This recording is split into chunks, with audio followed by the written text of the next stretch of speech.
ফিরে যেতে হবে। চলো সবাই। সবাই মিলে খুব সুখে শান্তিতে এবং সাবধানে হেমরাজ্যের দিকে হাঁটতে শুরু করে। কোনো মারামারি ছাড়াই বুদ্ধির জোরে এই উদ্ধার কাজ সম্পন্ন হলো। রাত হয়ে গেছে।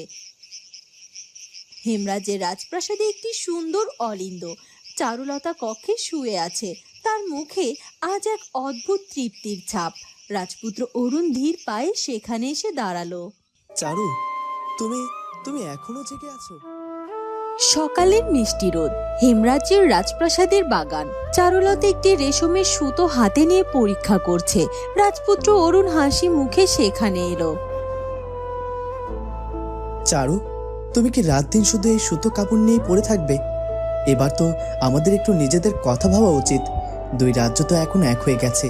চারদিকে কত শান্তি। শান্তি? শান্তি কি আর এমনি এমনি আসে রাজপুত্র? এই শান্তি ধরে রাখতে গেলে আমাদের তাঁতিদের তো কোনো কাজ দিতে হবে। আমি ভাবছি হেমরাজ আর মধুপুরের তাঁতিদের একসাথে মিলিয়ে নতুন এক নকশার কাপড় বোনাবো। সে তো বুনবেই। তোমার হাতের জাদুতে তো পাথরও গলে যায়। কিন্তু আমি ভাবছি অন্য কথা। দুই রাজ্য এক হওয়ার খুশিতে আমরা কি একটা বড় উৎসবের আয়োজন করতে পারি না? কি উৎসব? কিন্তু রাজপুত্র, রূপমঞ্জরি তো এখন উৎপেতে আছে। আমরা যদি উৎসবে মেতে থাকি তবে সে আবার কোনো ক্ষতি করে বসবে না তো? চারু, ভয় পেলে তো আর জীবন থেমে থাকে না। রূপমঞ্জরিকে আমরা বুদ্ধির জোরে হারিয়েছি। এবার আমাদের প্রজাদের আনন্দ দেওয়ার পালা। তারা এই উৎসবের নাম দেবে মহামিলন উৎসব। দুই রাজ্যের সব মানুষ আসবে। ভ্যাবলা মীরা তাদের সেরা খাবার বানাবে। ক্যাবলা আর ময়না ফুচকা খাওয়াবে। আপনার কথা শুনে আমারও খুব আনন্দ হচ্ছে রাজপুত্র। এই উৎসবে আমাদের তাঁতিরা তাদের বোনা কাপড় সবাইকে দেখাবে। আপনি আজই বাবা মধুরাজা ও পিতামশাই অম্বিকা প্রসাদকে এই উৎসবের কথা জানান। আমি আজ থেকেই তাঁতিপাড়ায় গিয়ে উৎসবের প্রস্তুতি শুরু করব। আমি এখনই যাচ্ছি চারু। এই উৎসব শুধু দুই রাজ্যের মিলন নয়, এটা রূপমঞ্জরির অহংকারের কফিনের শেষ পেরেক। সবাই দেখবে আমরা কতটা সুখে আছি। হেমরাজ্যের বাজারে ভ্যাবলা আর মীরার খাবারের দোকান। কিরে ভাবলা, তোর দোকানে তো আজ বেশ ভিড় দেখছি। জিলাপির গন্ধে তো মধুপুর থেকে ছুটে চলে এলাম। আয় ক্যাবলা, এই তো তুই তো আসবি। আমার হাতে জিলাপি বলে কথা, তুই একটু একটু খা না। তুই একা কেন? তোর বউ ময়না কোথায়? ওকে তো দেখছি না। ময়নাকে আনলে না কেন? আমরা তো ভেবেছিলাম আজ বিকেল বেলা তোমাদের মধুপুর দোকানে গিয়ে ফুচকা খেয়ে পড়তে না বাদ ফিরে আসবো। আরে মীরা, আমি তো তোমাদের কাছে একটা বড় খবর দিতে এসেছি। রাজপ্রাসাদ থেকে এইমাত্র ঘোষণা হলো দুই রাজ্যের মহামিলন উৎসব হবে। রাজপুত্র অরুণ নিজে চারুদিদিকে খবর পাঠিয়েছেন। বলিস কি ক্যাবলা, মহামিলন উৎসব? তার মানে আমাদের দোকানের সব খাবার রাজপ্রাসাদে যাবে? দিদি নিশ্চয় আমার উপর রান্নার ভার দেবে রে। তুমি একদম ঠিক বলেছো ভ্যাবলা। দিদি তো আমাদের হাতে রান্না ছাড়া কোনো উৎসবের কথাই ভাবতে পারে না। ক্যাবলা, তুই আজই গিয়ে ময়নাকে এখানে নিয়ে আয়। এই উৎসবে আমরা সবাই মিলে রাজপ্রাসাদে কাজ করব। আমি তো সেই জন্যই এসেছি। চারু দিদি আর রাজপুত্র আমাদের যে নতুন জীবন দিয়েছে, এই উৎসবে আমরা তার প্রতিদান দেব। আমি এখনই গিয়ে ময়নাকে নিয়ে আসছি। তুই কিন্তু আমার জন্য গরম জিলাপি সরিয়ে রাখিস ভাবলা। তুই আগে ময়নাকে নিয়ে আয়, তারপর তোকে আমি হাড়ি ভর্তি জিলাপি খাওয়াবো। সাবধানে যাস কিন্তু। রত্নগড়ের রাজসভা। মহারানী রূপমঞ্জরি সিংহাসনে বসে রাগে ফুঁসছেন। রত্নগড়ের মন্ত্রী মাথা নিচু করে দাঁড়িয়ে আছে। রূপমঞ্জুরি, তুই তো যোগু মোড়লকে তুলে এনেও কিছু করতে পারলি না। চারুলতা তোকে ধোকা দিয়ে ওর বাবাকে নিয়ে চলে গেল। এবার আমরা কি করব? চারদিকে খবর ছড়িয়েছে যে হেমরাজ আর মধুপুর নাকি মহামিলনের উৎসব হচ্ছে। উৎসব? চারুলতা আমার বুকে পা দিয়ে উৎসব করবে, আর আমি এটা কিছুতেই হতে দেব না। মন্ত্রী, আপনি কি আমার নির্দেশ মতো কাজ করেছেন? আগে মহারানী, আপনি যেমন বলেছিলেন আমি বিদেশি বণিকদের ছদ্মবেশে পাঠিয়েছি। তারা চারুলতার তৈরি করা নীলরতন সুতোর একেবারে হুবহু নকল এবং সস্তা সুতো তৈরি করেছে। নকল সুতো? কিন্তু এটা দিয়ে কি হবে রূপমঞ্জরি? চারুলতা তো এমনিতে আমাদের বাণিজ্যের সব পথ বন্ধ করে দিয়েছে। তুই বুঝবি না মধুবালা, চারুলতার সবচেয়ে বড় অহংকার কি? ও নিজের হাতে বোনা খাঁটি কাপড় আর ওর সততা। আমি হেমরাজ্য আর মধুপুরের বাজারে এই নকল আর পচা সুতোর কাপড় জড়িয়ে দেব। বিদেশি বণিকেরা যখন দেখবে চারুলতার নাম করে বাজারে পচা কাপড় বিক্রি করছে, তখন তারা চারুলতাকে ধোঁকাবাজ ভাববে। মহারানী, আপনি একদম ঠিক বলেছেন। মহামিলন উৎসবের দিন আমাদের চোরেরা সাধারণ মানুষদের ছদ্মবেশে এই নকল কাপড়গুলো বাজারে আনবে। বণিকরা চারুলতার উপর বিশ্বাস হারাবে। ঠিক তাই, যে মানুষের ভালোবাসা অহংকার করে সেই মানুষেরাই ওকে চোর বলে গালি দেবে। চারুলতার ওই উৎসব আমি কান্নার আঁচড়ে পরিণত করব। মারামারি তো অনেক হলো, এবার আমি ওকে বাণিজ্যের চালেই মাত করব। হেমরাজ্যের সুন্দর পশুশালা। সোনা পাখি উড়ে এসে লালুর কাছে আসে। কি রে লালু ভাই, আজ তোকে খুব খুশি খুশি লাগছে। গাছগুলো কি আজ একটু বেশি মিষ্টি? সোনা পাখি, একদম ঠিক বলেছিস ভাই। ঘাস তো মিষ্টি বটেই রে সোনা পাখি, কিন্তু আসল মিষ্টি খবর তো বাতাসে ভাসছে। আমি শুনলাম আমাদের চারু নাকি দুই রাজ্যের সবাইকে নিয়ে একটা বড় উৎসব করছে, মহামিলন উৎসব। একদম ঠিক শুনেছিস ভাই। পুরো রাজপ্রাসাদ আলো দিয়ে সাজানো হবে। বেবলা, মীরা, ক্যাবলা, ময়না সবাই আসছে। সবাই কত আনন্দ করবে। সবাই তো আনন্দ করবে রে সোনা পাখি, কিন্তু আমি তো এই পশুশালাতেই বাধা থাকবো। চারু তো এত কাজের ভিড়ে আমাকে দেখতেও আসতে পারবে না। আমারও তো খুব ইচ্ছে করে উৎসবের ওই আলো আর মানুষের ভিড় দেখতে। ওরে বোকা লালু, তুই চারুকে এখনো চিনলি না? চারু কি তোকে ছাড়া কোনো উৎসব করতে পারে? তুই তোর কত আদরের। সত্যি বলছি সোনা পাখি, আমি উৎসবে যাব কি করে? আমাকে কে নিয়ে যাবে? একদম ঠিক বলেছিস ভাই।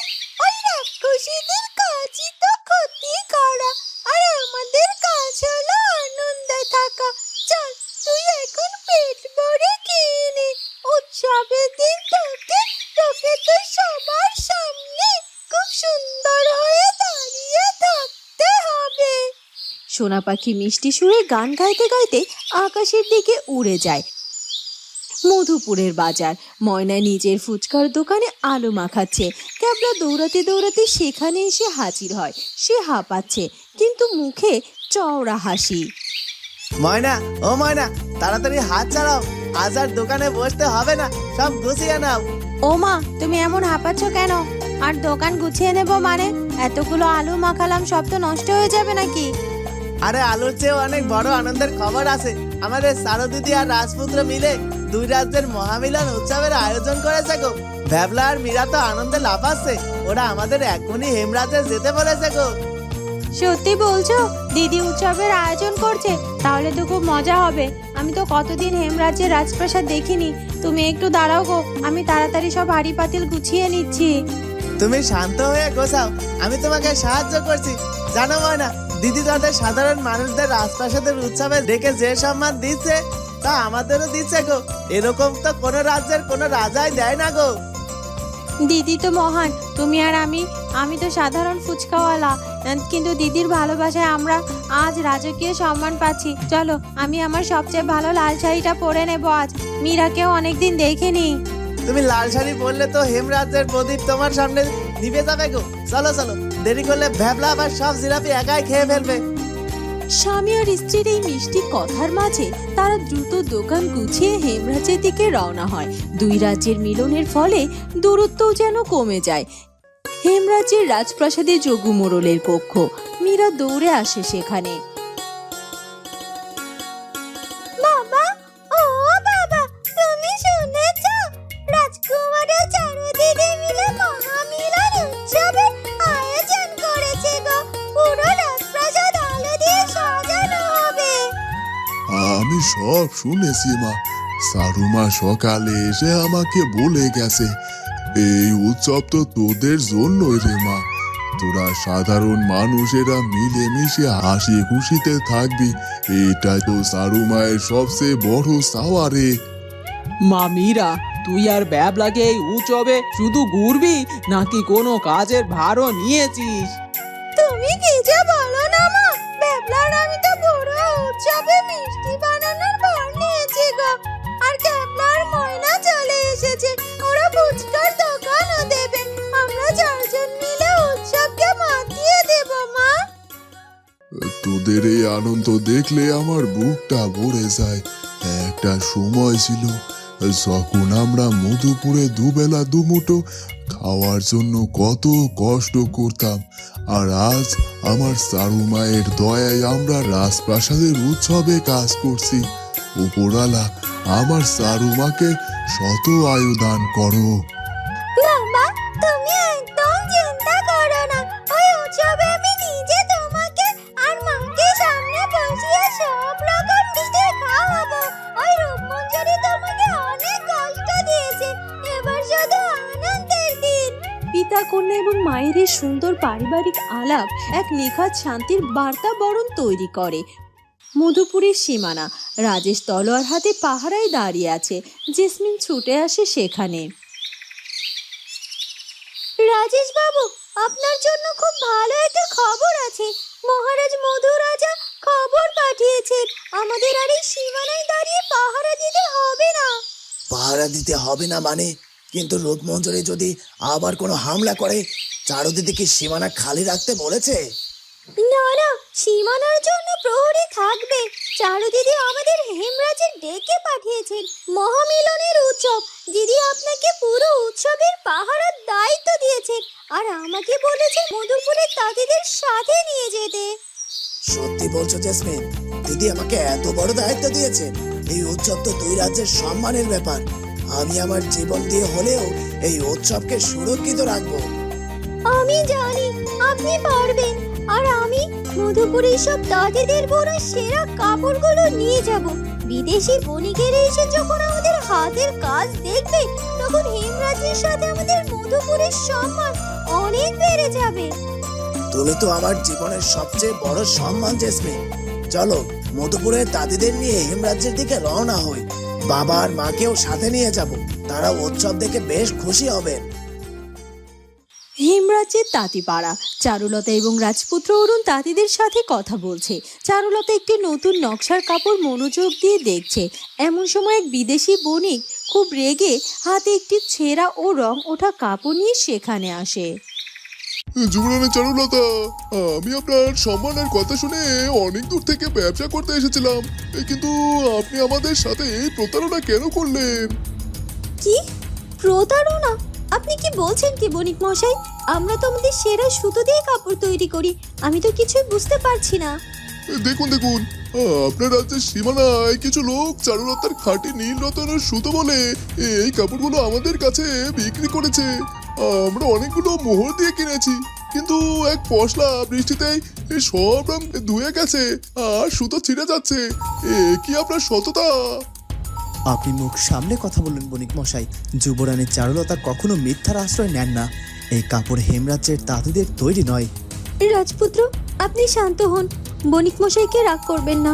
আর বণিক মশাই, আপনি ঠিকই বলেছেন, এই কাপড়গুলো একেবারেই পচা সুতোর তৈরি। কিন্তু আপনি বিশ্বাস করুন, এই কাপড়গুলো আমার তাঁতিদের হাতে বোনা নয়। তাহলে কারা আপনার নাম ভাঙিয়ে আমাদের ঠকাচ্ছে যুবরানী? আমরা তো আপনার রাজ্যের কোনো কাপড়ই কিনতে সাহস পাচ্ছি না। আপনি আমাকে শুধু 2 দিন সময় দিন বণিক মশাই। এই মহামিলন উৎসবের দিন আমি প্রকাশ্যে প্রমাণ করে দেব আসল কাপড় কোনটা আর নকল কোনটা। আর যারা আমার নাম ভাঙিয়ে এই জালিয়াতি করেছে, তাদের সবাইকেও আমি সামনে নিয়ে আসব। বিদেশি বণিক একটু শান্ত হয়ে মাথা নেড়ে চলে যায়। চারুলতার কপালে গভীর চিন্তার ভাঁজ পড়ে। রাজপ্রাসাদের অন্তর্মহল, চারুলতা, রাজপুত্র অরুণ, ভ্যাবলা, মীরা, ক্যাবলা এবং ময়না সহ সবাই একসাথে আছে। চারুর হাতে সেই নকল কাপড়টা ধরা আছে। সবার মুখেই চিন্তার ছাপ। চারু, এটা নিশ্চয়ই রূপমঞ্জুরির কাজ। সে সরাসরি হামলা করতে না পেরে এখন আমাদের বাণিজ্যের সুনাম নষ্ট করতে চাইছে। সে নকল কাপড় বাজারে ছেড়ে আমাদেরকে ধোঁকাবাজ প্রমাণ করতে চাইছে। ওই ওই রাক্ষসীর তো কোনো লজ্জা সরম নেই দিদি, দেখছি। দিদি, তুমি তুমি আমাকে একবার আদেশ দাও, আমি আর ক্যাবলা মিলে রত্নগড়ে গিয়ে ওই নকল সুতোর কারখানা পুড়িয়ে দিয়ে আসবো। না ভ্যাবলা, অন্যের ক্ষতি করে নিজের সম্মান বাঁচানো যায় না। রূপমঞ্জুরি চাইছে আমি যেন রেগে গিয়ে কোনো ভুল কাজ করি, কিন্তু আমি তা করব না। আমি বুদ্ধির জোর দিয়ে এই জালিয়াতি বন্ধ করব। কিন্তু দিদি, বিদেশি বণিকেরা তো এখন আমাদের কাপড় কিনতে ভয় পাচ্ছে। উৎসবের দিন যদি কেউ আমাদের কাপড় না কেনে, তবে তবে তো আমাদের তাঁতিরা না খেয়ে মরবে। কেউ না খেয়ে মরবে না ময়না। আমি এক নতুন সিদ্ধান্ত নিয়েছি। মহামিলন উৎসবের দিন আমি কোনো কাপড় বিক্রি করব না।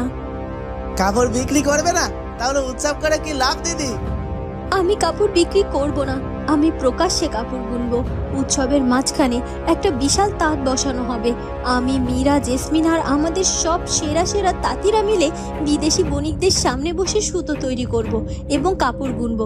সবাই নিজের চোখে দেখবে আমাদের সুতোর জোর কত আর রঙের খাঁটিত্ব। চারু, তোমার চিন্তাধারা সত্যিই অতুলনীয়। যখন মানুষ নিজের চোখে সত্যটা দেখবে, তখন আর কোনো নকল কাপড়ই তাদের বোকা বানাতে পারবে না। দিদি, তুমি এত সুন্দর একটা কথা ভেবেছো। আমরা সবাই তোমার সাথে বসে তাঁত বুনবো। রূপমঞ্জুরির পাঠানো নকল কাপড়গুলো এমনিতেই ময়লা ঝরিতে চলে যাবে। ঠিক তাই, রূপমঞ্জুরি মিথ্যে দিয়ে সত্যকে ঢাকতে চেয়েছিল, কিন্তু সে জানে না সত্যের আলো কখনো মেঘ দিয়ে ঢাকা যায় না। তোরা সবাই উৎসবের জন্য তৈরি হ। এই উৎসব শুধু মহামিলন নয়, এটা সত্যের জয়োল্লাস হবে। চারুলতার এই অটল আত্মবিশ্বাস এবং যুগান্তকারী সিদ্ধান্তে সবাই মনে নতুন আশার আলো জ্বলে ওঠে। রূপমঞ্জুরির অর্থনৈতিক চক্রান্ত ধ্বংস করার জন্য চারুলতা এক অনন্য এবং শান্তিপূর্ণ লড়াইয়ের প্রস্তুতি শুরু করে। বন্ধুরা, কি হতে চলেছে এরপর সেটা জানবো আমরা চারুলতা গল্পের পরবর্তী পর্বে। আর আমাদের আজকের পর্বটি ভালো লাগলেই অবশ্যই আমাদের চ্যানেলটিকে সাবস্ক্রাইব করে দিও। দেখা হবে নতুন পর্বে। ধন্যবাদ।